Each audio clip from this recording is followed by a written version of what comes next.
I knew the moment something was off. Zoe's smile was too sweet, like Splenda over a crime scene. She leaned against the marble counter near the espresso machine, tapping those glossy acrylics against her metal tumbler like she was timing something. I'd been grabbing my coffee from the executive wing for 12 years. Nobody cared. Nobody noticed. Until now. The second I poured my usual two-pump vanilla into the ceramic world's okayest compliance director mug. She looked at me like I'd just pissed in her chia pudding. You know that's a restricted zone, right? She said, low and syrupy, her tone dipped in condescension. I blinked halfway to the meeting room, thought she was joking. The restricted sign taped to the glass door was barely legible, curled at the edges, probably leftover from some long-forgotten COVID memo. I shrugged, raised the mug in salute. Didn't realize I needed a hazmat suit for my latte, I replied. That was at 9:04 a.m. At 2:13 p.m., HR called me in with the warmth of a morgue drawer. Three of them were seated like a firing squad. None made eye contact. The head of HR, Linda with the permanent frown, read from a paper like it was gospel. Due to willful breach of restricted consumption protocol, your employment is hereby terminated effective immediately. I stared, not blinked, not cried, just stared. My pulse was steady. My voice was calm. May I have a printout of my termination clause? I asked. Linda looked mildly annoyed, like I was asking for a refill during her vacation. But she handed it over. The words didn't sting, not really. What stung was the silence in the room. The knowledge that this had been planned, not just by Zoe, but by someone higher. I was 52, nearing my pension vest. My name was on more internal protocols than the CIO's. I was the compliance backbone that kept Luxure Tech's bloated carcass from being fined into oblivion. But none of that mattered now, not when there was a new darling of the executive floor, armed with a vape pen, a business degree from TikTok University, and a thirst for power. You know, it's funny. I spend most of my day reminding the company that little things, like chain of custody, record retention, multi-factor authorization, matter. Turns out the real compliance breach was having the audacity to age out of Zoe's LinkedIn filter. Before I stood to leave, I looked Linda dead in the eye and said, "You may want to review page 6 of the incident termination checklist. Section C, line 3. She blinked, confused. Why? I smiled. Just seems like today is a good day for accuracy. They escorted me out like I was radioactive. My coworkers, most of them good people, didn't know what to say. Some didn't even look. One tried to mouth sorry but looked away before he could finish. I walked out with my tote bag, my mug, and a mind buzzing with two truths. One, I wasn't mad. Yet two, I was going to give them exactly what they'd earned. It wasn't revenge, not in the Hollywood sense. There were no death threats or dramatic exits. Just one line of code. One authorization sequence, entered silently on my phone in the elevator on the way down. The same sequence I'd written 4 years ago as a contingency protocol. For compliance continuity, for security integrity, for when the wrong person got the right keys. They just gave her the keys. And hey, if you're still here listening to my little saga of caffeine-fueled sabotage, take a second to like the story and subscribe. It's free, it helps this channel keep the lights on, and frankly, 95% of y'all are freeloading worse than Zoe in her first week. Anyway, I didn't cry in the car. I didn't scream. I drove to my favorite bakery, bought a cherry turnover, and watched the Luxure Tech building fade in my rearview mirror like a bad habit I finally quit. My phone buzzed once, then twice. IT pinging the app I'd just touched. My face stayed calm. My pulse didn't even jump, because that wasn't the end of the story. That was just coffee. The real brew was still steeping. The security guy assigned to walk me out, Brent, poor kid, looked like he'd rather be anywhere else. Probably thought he was escorting a shoplifter from Target, not the woman who drafted the very protocols he was following. He didn't speak as we passed the break room, where someone had left a stale donut and half-drunk kombucha next to my Employee of the Month plaque from 2017. I looked at it for exactly 1 second, long enough to remember that back then, the CEO still knew my name. Back when we were a company that gave a damn about substance. Now we had ring lights in the executive wing and mindfulness circles hosted by interns. Just down this way, Brent mumbled, motioning toward the glass double doors like I didn't already know the exit route. I nodded, calm, blank-faced, but my hand moved without hesitation. I pulled my phone from my coat pocket like I was checking traffic. The app was buried 3 folders deep, Compliance Shell V 3.4.1. It looked like a calculator, harmless, boring even, but it wasn't just some auditing tool. I'd built it over nights and weekends, layered in fail-safes and redundancies, encrypted its heartbeat to sync with our internal server matrix. I wasn't supposed to have admin override access anymore, but supposed to only matters when someone's paying attention. I tapped in my sequence. 8 digits, no flourish, no fanfare, just confirmation, compliance bridge protocol, initiated. The moment I hit confirm, I felt a strange kind of peace, like stepping outside during a blackout and hearing silence for the first time. No alarms, no blinking lights. Just digital dominoes beginning to fall in places they didn't even remember existed. I slid my phone back into my pocket. You okay? Brent asked softly as we stepped into the elevator. I've had worse mornings, I said, which was true. I once sat through a 3-hour meeting with procurement arguing about whether PDF or DocX was a more ethical file format. On the main floor, I paused at the receptionist's desk. Sandra, bless her heart, looked up with wide eyes and tried to smile. I nodded once and handed her my ID badge. She hesitated. You sure? Policy, I said. Effective immediately. Her face fell, and that's when I realized she hadn't known. No one had. This was done quietly. Strategically. Maybe Zoe thought it would make her look decisive. Maybe the CEO thought removing me would simplify some internal power play. But what they didn't understand was that simplicity doesn't apply to systems built for legal survivability. You don't pull out the foundation and expect the house to stand just because it looks fine from the curb. I walked out with my coat zipped halfway, the wind catching just enough to sting my eyes. Across the street, someone from marketing stood in front of a food truck, scrolling on their phone. No one ran after me. No dramatic apologies. Just the sound of an empire carrying on like nothing had changed. Except it had. By the time I reached my car, first notification came in. A ping from my secondary email account, one they didn't know existed. It was a status update from Compliance Shell, bridge active. Internal triggers locked. Verification timer started. They wouldn't notice it today, maybe not even tomorrow, but the system had already begun retracting access to unverified documents, freezing cloud syncs, flagging audit trails, like a bloodstream silently clotting, unseen until the stroke hits. As I turned the key in the ignition, I thought about Zoe, her smug little nod when I left HR, the way she spun her tumbler like it was a trophy. She wouldn't understand what she'd done until she couldn't log into the quarterly reporting dashboard. By then, it'd be too late. Back at headquarters, someone in IT would start scratching their head. Then a few folks in finance would realize their compliance certification matrix wasn't auto-refreshing. Panic wouldn't hit right away. No, this was a slow burn, designed for plausible deniability, fully legal, entirely traceable, and reversible if you knew the override. Spoiler, they didn't. I parked in my driveway, turned off the engine, and just sat for a moment, staring at the silence. 12 years of service reduced to 1 cup of coffee and a piece of printer paper with my name misspelled. Humiliation is an art form in corporate America. But retaliation, that's a science, and I've got a PhD in both. By 8:17 a.m. the next morning, the first signs of the rupture surfaced like cracks in a windshield. IT flagged it as a non-critical sync interruption, which is corporate code for we have no clue what's going on, but please don't panic until lunchtime. Servers were sluggish, cloud backups timing out. The auto-generated compliance logs, which were supposed to compile daily reports for government clients, started returning blank fields. Metadata tables, empty. Access logs, garbled or redacted. By 9 a.m., the panic began to ripple.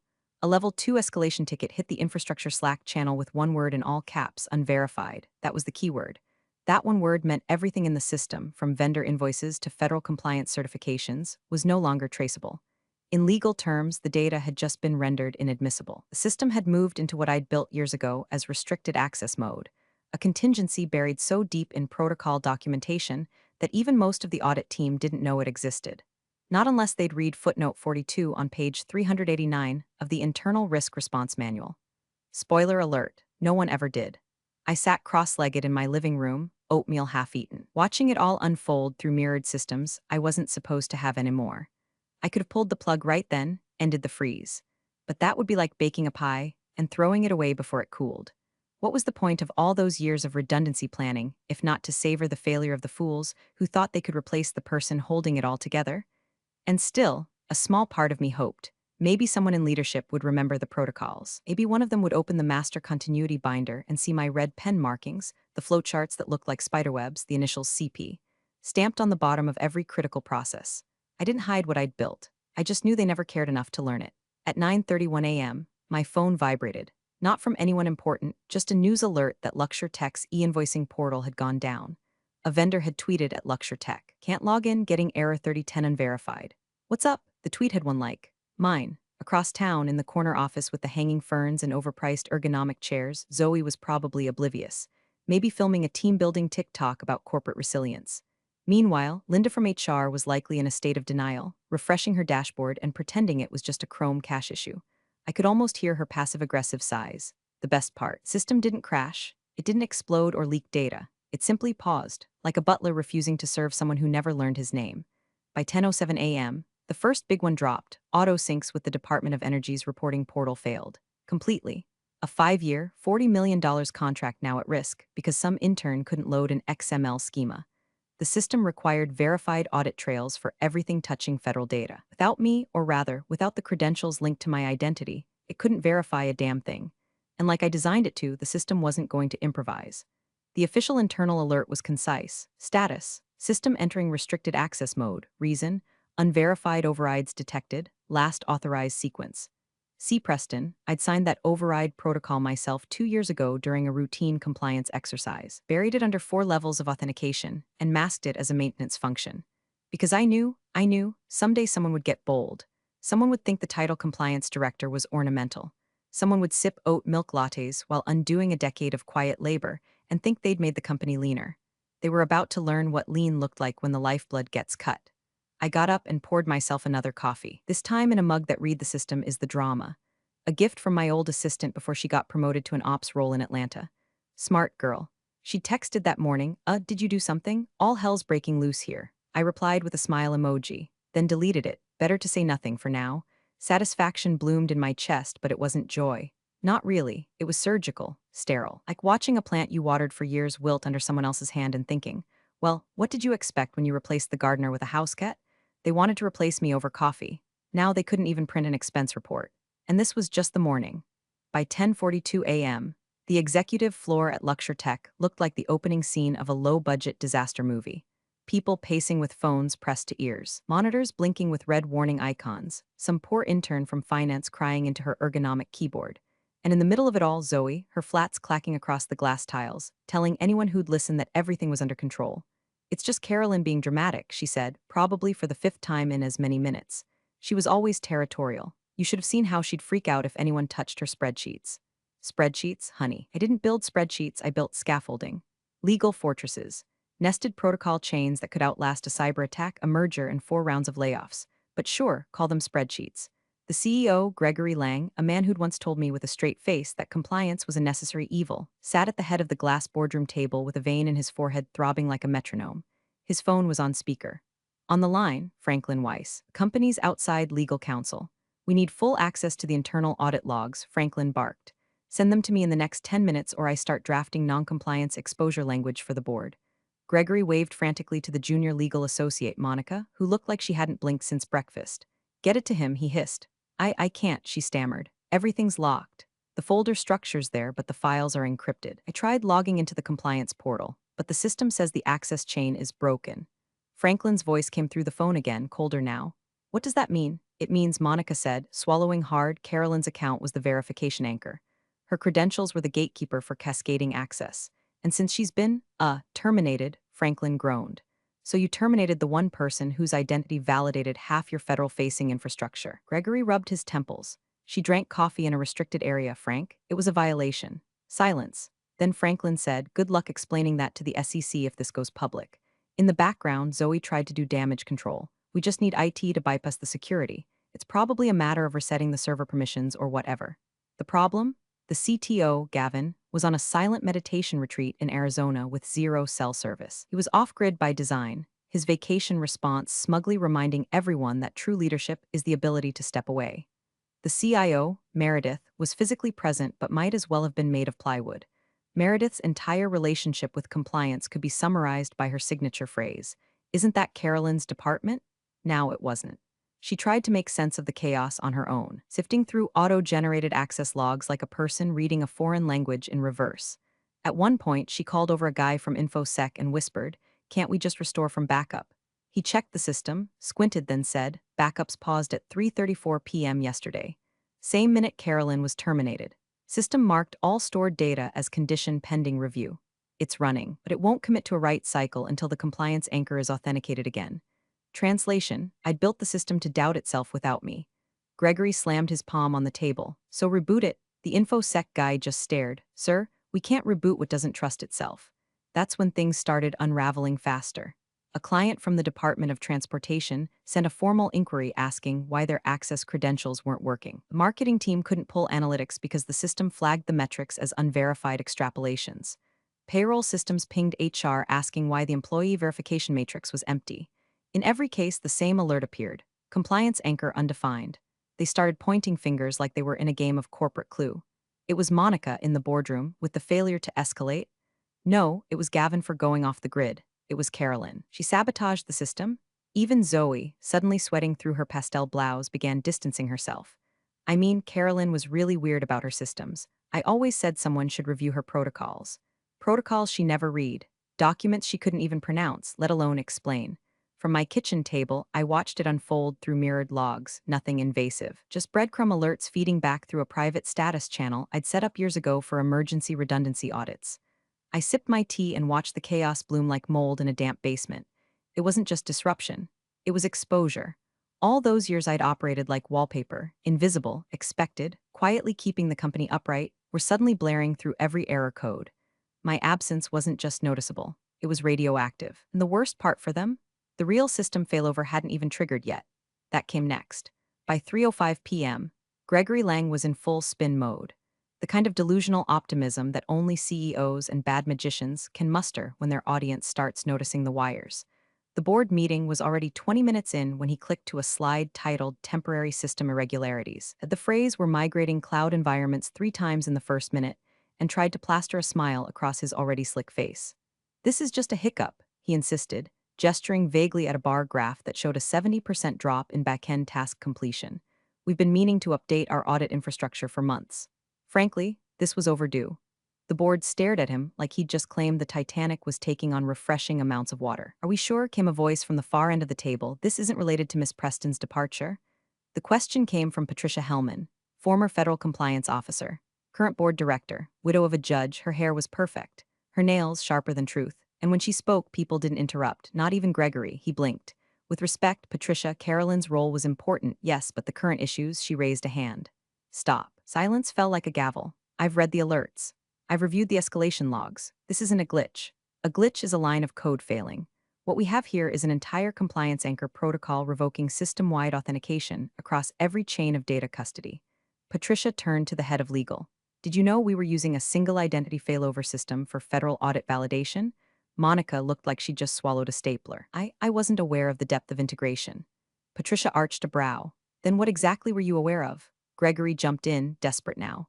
"We've already begun contacting vendors to restore access, and I've tasked our interim audit lead with compiling a reverse authentication framework." "There's no interim audit lead," Patricia said flatly. "You eliminated the compliance department when you terminated its only director without a transition plan." Could practically hear the oxygen leave the room. Even Zoe, sitting 2 seats over from the CEO with her phone face down for once, didn't dare speak. "And one more thing," Patricia added. "Why was she fired? For coffee?" Gregory coughed. "It was technically a breach of the restricted consumption policy. I helped write that policy," Patricia said. "It was meant for the server floor, not a Keurig in an executive hallway." Then she leaned back, folded her hands like a judge about to pass sentence. "And even if it had been a violation, firing someone with clearance across every compliance layer should have involved transitional debrief, access cascade shutdown, and system redundancy checks. You did none of that." Gregory opened his mouth, then closed it again. "Across the city, I sat in a quiet downtown office with a view of the courthouse. The person across from me was reviewing a document with a red pen, methodical, line by line, scribbling small notes in the margins. Clause 7C confirms it," she said finally, without looking up. "You were terminated without cause under a fabricated policy breach less than 60 days before pension vesting. That's not just wrongful termination, it's retaliatory." I nodded. "I thought so." She set the pen down and looked me in the eye. "You said this isn't about getting your job back. It's not. Then what is it about?" I glanced at my phone. Another alert. Luxure Tech's East Coast vendor just paused its contract, citing inability to verify delivery credentials. I looked back at her and smiled. "It's about reminding them what happens when you build your castle on a foundation you never bothered to understand." She tilted her head, studying me. "You could bury them. I mean really bury them." "I know," I said, "but that's not the plan." She raised an eyebrow. "I want them to crawl back," I continued in front of the board. In front of Zoe, in front of every person who watched me get marched out like a thief for sipping a damn latte. "And I want them to ask." "And then?" she asked. I took a sip of my tea, then I decide. We shook hands. No paperwork yet, no lawsuit filed. Just potential, icy, and patient, because power isn't always taken. Sometimes it's withheld. Let Gregory blame the server migration. Let Zoe pretend nothing's wrong. Let Monica scramble through hundreds of password-locked documents with file names like Policy A1 FINA L Final. Let Patricia keep pulling thread after thread. I wasn't torching anything. I was just pulling out the pins one by one. At exactly 10:22 the next morning, the email hit procurement like a meteor. Subject line: Contract hold urgent response requested. The sender: Office of Federal Transport Systems. Translation: the government. The email was short, brutal, and very clear. Due to incomplete and unverifiable risk compliance certification, we are formally placing contract hash LX 44803 on hold pending internal review. Please note, this is a precautionary measure in accordance with federal procurement standards and does not imply wrongdoing. However, require clarification of audit trail continuity within 5 business days or the contract will be considered void. The amount, $40 million, already budgeted. Already announced in a breathless press release 3 weeks earlier with Gregory posing in front of a giant digital rendering of a smart logistics grid he couldn't spell, let alone implement. The panic began before the email was even fully read. Procurement called legal. Legal called compliance. Compliance didn't exist. Monica, shaking so hard her mouse kept skipping off the screen, tried to pull the master audit logs for the system pathways involved. But every attempt resulted in the same automated message, unable to verify custodial integrity of chain. Compliance anchor, unknown, they were locked out of their own evidence. The logs, the core legal proof of delivery, compliance, and ethical standards, were all nested behind Carolyn Preston's identity. Not just her login, her signature chain encrypted into every protocol to satisfy federal risk mitigation standards. Because that's what federal contracts require, a traceable human authority. They had fired the human. The system had responded accordingly. Gregory screamed at it. IT blamed legal. Legal blamed Zoe. Zoe tried to blame Carolyn, but by then, no one was listening to her. Meanwhile, in my home office, I sat in sweatpants, watching 3 separate procurement-related email chains unravel. I had my feet propped on the edge of the coffee table, a steaming mug of chamomile in hand, and a growing sense that maybe this wasn't just vindication anymore. It was something deeper, hotter, angrier, because the truth was this didn't need to happen. They could have handled my violation with a warning, an apology, even just basic professionalism. But instead they paraded me out like a cautionary tale. They wanted humiliation, they wanted silence. They were about to get neither. My phone buzzed, unknown number, 202 area code, DC. I answered on the 3rd ring. This is Carolyn. A crisp voice, female, very composed. Miss Preston, this is Sandra Williams, Executive Assistant to Board Chair Alan Grayson. He's requesting a private meeting with you. Today, your convenience. His schedule is open. My lips parted. I hadn't heard that name in a long time. Alan Grayson, the invisible hand behind every major luxury-tech expansion, rarely seen, rarely heard, but known for killing bad acquisitions with a single phone call. He'd like to meet off-site, Sandra continued. No security, no intermediaries. He said you'd prefer discretion. I paused, letting the weight of that settle. Where? There's a private office he uses for sensitive matters. I'll text you the address. Is noon acceptable? I'll be there. I hung up and exhaled. The burn in my chest wasn't satisfaction anymore. It was fury, finally let loose from its polite leash. Because this wasn't just about Zoe and her petty power plays. This was about a system that treated its most loyal people like ink cartridges, useful until the warranty expired. And now, that system was hemorrhaging cash and blood and couldn't stop itself. I arrived early. The building was unmarked, sleek, somewhere in Midtown. An assistant led me up through a private elevator. The door opened into a long conference room where Alan Grayson stood alone, no suit jacket, sleeves rolled, holding a legal pad already half filled with notes. He didn't shake my hand, didn't offer coffee, just motioned to a chair. You know what's happening? He asked. I sat. I know what I triggered. I don't know what they've told you. He nodded, barely a blink of emotion. They told me we're fine. The contract is a technical hold, that this will resolve itself in 48 hours. I tilted my head. Then why am I here? He tapped the pad with his pen. Because I read the actual contract. And the fine print says any lapse in certifiable risk compliance triggers a federal re-review. That can take 6 months or a year or kill the deal entirely. I folded my hands. They shouldn't have fired me. He looked up. They shouldn't have. But they did, and now we're in a tailspin. What I want to know is this: how far are you willing to let this go? I met his eyes, unflinching. I haven't even decided if I'm done yet. He leaned back slowly. And for the first time, I saw a flicker of something in his expression that looked a lot like respect, or fear, or both. The room went quiet. The power had shifted. Not with a bang, but with a withheld signature. And I was just getting started. The doors to the boardroom creaked open like they were ashamed to be part of this performance. I stepped inside dressed not for war, but for clarity. Navy slacks, white blouse, pearl earrings I hadn't worn since my mother's funeral. I walked like the decision had already been made, because it had, just not by them. Gregory was already mid-rant, red in the face, pacing like a substitute teacher trying to reclaim order after a fire drill. Completely unprofessional. Carolyn, vindictive, and frankly, embarrassing for everyone involved. His finger jabbed toward the board, then back at me. This is a company, not your personal chessboard.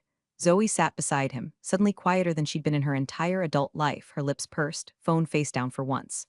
The rest of the board stared like they weren't sure if they were watching a deposition or the trailer for a thriller. Alan Grayson stood at the head of the table, arms folded, unmoving. Just observing, not intervening, not saving anyone, which made everyone even more nervous. Let's be honest, Gregory spat, you came here to feel powerful. That's what this is. You were given decades of employment, and when it ended cleanly by the book, you decided to burn the place down out of spite. I didn't respond. I didn't roll my eyes or let out a theatrical sigh. I just sat in the chair reserved for guests and placed my phone gently on the table like it was a prayer book.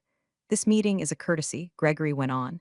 You're here because Alan asked for it, but there's no reinstatement coming. We're working on new frameworks. The vendors are coming back online. Your tantrum has been noted. He smiled smugly like he'd just landed the closing argument in a courtroom drama. You're not needed anymore. Still, I said nothing. Instead, I tapped once on the screen of my phone. The vibration was subtle, nearly imperceptible, but it was a signal, a trigger I had written into the redundancy protocol 5 years ago. Not destructive, not permanent, just revealing.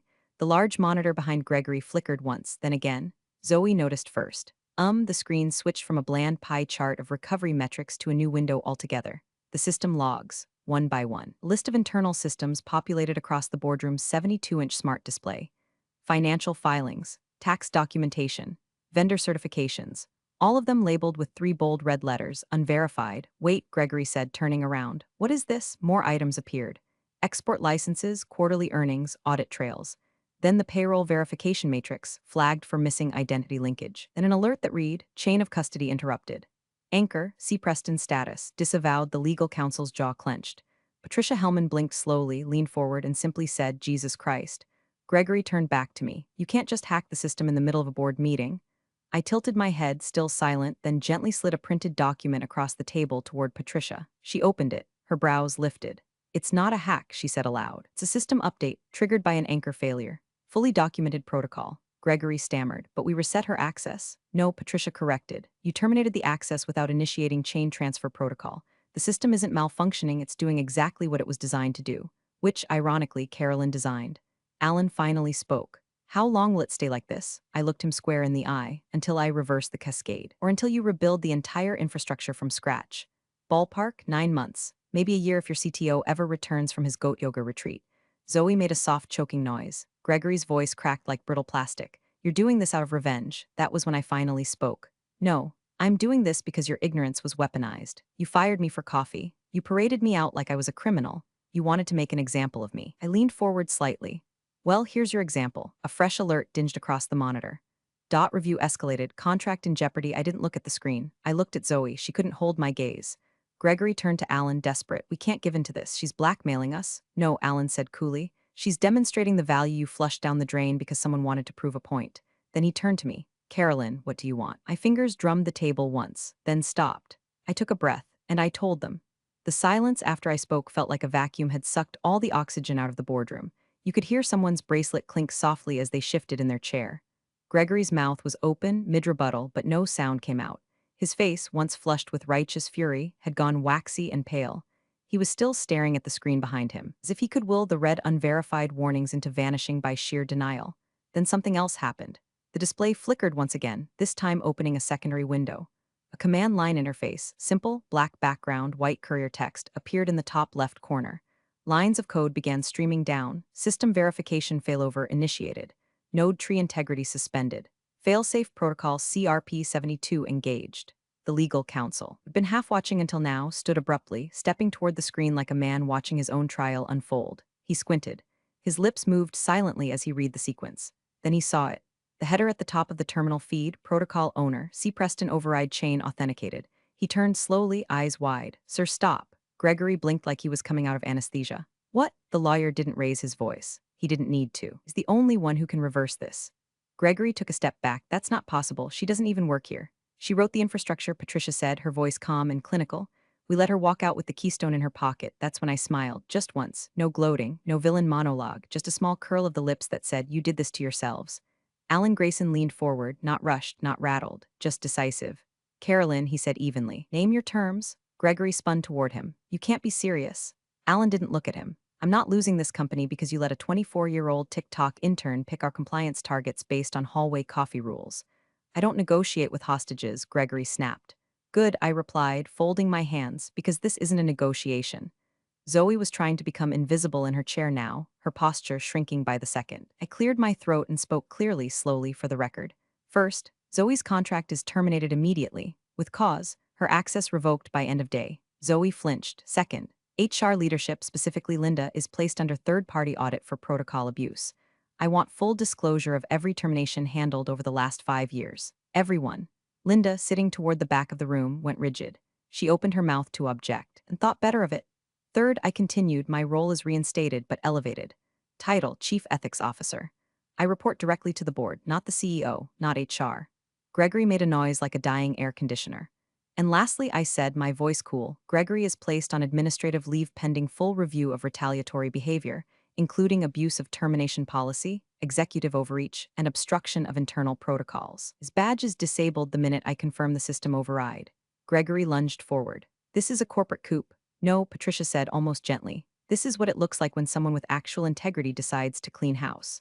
Alan looked around the room, saw no objections, then turned to me. If we give you that, you'll reverse the failover? I'll stabilize it, I said. You'll have partial functionality restored within the hour. Full restoration by morning. But the override key doesn't return to the system until every item I just listed is fulfilled. And I want it in writing. The lawyer didn't even wait. He'd already pulled out a legal pad. Gregory staggered backward, slumping into a chair like the room had finally spun too fast for him to keep up. You played us, he muttered. I leaned forward, locking eyes with him. You played yourself. I just let the system hold the mirror. The room was silent again, but this time, no one could hide behind ignorance. They weren't watching a power grab, they were witnessing a reclamation. The walls that had always held up luxury tech weren't collapsing, they were just shedding the rot. Behind me, the boardroom screen updated one final time. Override key pending, terms accepted. Draft in progress, awaiting confirmation from C. Preston. I picked up my phone, but I didn't press confirm. Not yet. I stood up slowly. Not for drama. Not to intimidate, just because it was time. 12 years of whispered warnings, unread memos, and buried documentation had led to this one moment where silence finally spoke louder than the shouting. Here are my terms. Final, I said, leveling my voice like a gavel. First, Zoe is gone, not reassigned, not relocated. Gone. She violated ethical oversight by weaponizing a protocol meant for emergency containment and used it to stage a public execution over a coffee cup. Her badge should already be deactivated. No one argued, not even Zoe, who sat there ashen, her spine curling into her seat like she was trying to vanish into the upholstery. Second, HR is audited. Fully. Every file, every firing, every clause they've ever twisted into a pretzel to justify retaliation or cover managerial tantrums. I want a third-party firm, not someone from your golf club. Linda's mouth opened, then closed. Her fingers tightened around her stylus until it snapped in two. Third, I continued, but not to clean up your mess. I return with authority. New title, Chief Ethics Officer. Direct report line to the board, bypassing HR, bypassing operations. I'm not here to babysit egos anymore, I'm here to safeguard the people doing the work. Gregory tried to scoff, but the sound came out hollow. I turned to him, and finally you. His eyes locked on mine, glassy and bloodshot. I stepped closer, calm, merciless. You're suspended effective immediately. Pending a full investigation into retaliatory termination, unethical conduct, and systemic neglect of federal compliance responsibilities. You'll have your day with the board. For now, you don't speak. You don't decide, you step aside. He opened his mouth, but no words came, just a wheeze, a man drowning in his own delusion. I turned back toward the board, draft the terms. I'll sign them once I see them on paper. Alan gave a single nod to the lawyer who was already scribbling furiously, then turned to me. And the system? I lifted my phone. The screen was still on that same terminal prompt, awaiting final key. I pressed my thumb to the screen. Override authorized. System re-verified. The boardroom screen changed, red turning to green like a cardiac monitor finding a pulse. One by one, the logs updated, compliance restored. Chain verified, access synced. Contract status active, DOT portal live. Outside the glass walls, through the etched Luxure Tech logo, I could see employees looking up from their desks as monitors flicked back to life. Slack notifications reappeared. Server activity resumed. You could almost feel the building take a breath. Then came the applause. It wasn't coordinated. It wasn't polite. It was raw, genuine, an eruption of something that had been held down too long. Dozens of staff on the floor beyond the glass stood up, clapping, some whistling, some just smiling wide. They didn't know every detail. They didn't have to. All they knew was that someone had stood up to the rot and won. Didn't wave. I didn't bow. I just turned, lifted my tote bag over my shoulder, and picked up the one thing they'd tried to shame me for, my coffee. I walked out past Gregory, who couldn't even meet my eyes anymore. Past Zoe, whose screen had gone dark. Past Linda, whose hands trembled over her cracked stylus.